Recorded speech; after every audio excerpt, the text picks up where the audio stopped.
आज मैं आपके लिए ले आई हूँ वनीला आइसक्रीम की रेसिपी, जो बिल्कुल मार्केट जैसी आइसक्रीम बनेगी। तो इसके लिए यहाँ मैंने कढ़ाई में लिया है 1/2 लीटर मिल्क। इसमें हम ऐड करेंगे 2 tablespoon milk powder, 1 tablespoon cornflour,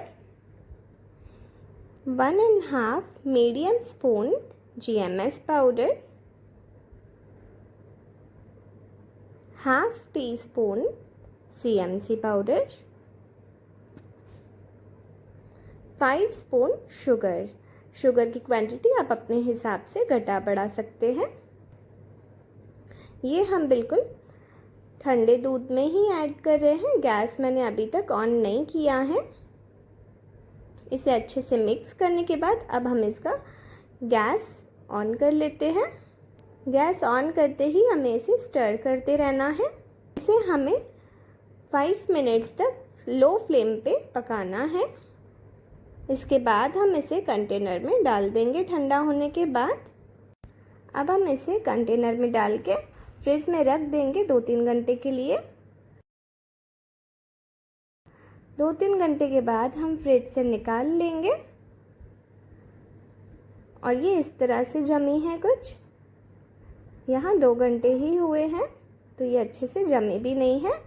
अब हम इसे मिक्सर के जार में डाल देंगे। आप इसे 3 से 4 घंटे फ्रीज़र में रखने के बाद इसे ग्राइंड कीजिए। इसमें हम ऐड करेंगे 2 चम्मच मलाई। आप फ्रेश क्रीम भी यूज़ कर सकते हैं इसमें। आधा चम्मच वनीला एसेंस,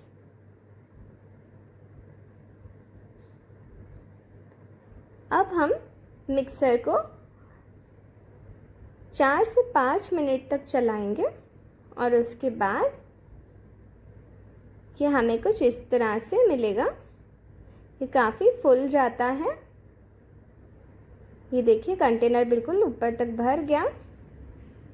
अब हम इसे सिल्वर फॉइल से कवर करके 6 से 7 घंटे तक फ्रिज में रखेंगे, फ्रीज़र में।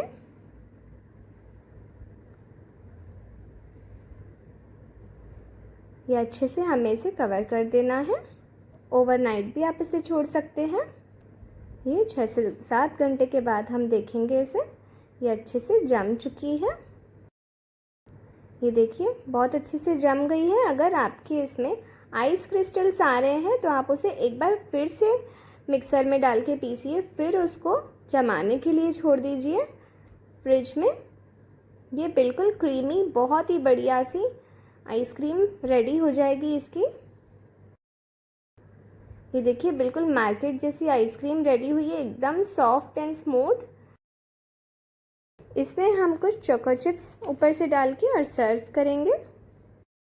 अगर आपको मेरी रेसिपी अच्छी लगती है तो प्लीज़ मेरे चैनल को लाइक, शेयर और सब्सक्राइब कीजिए।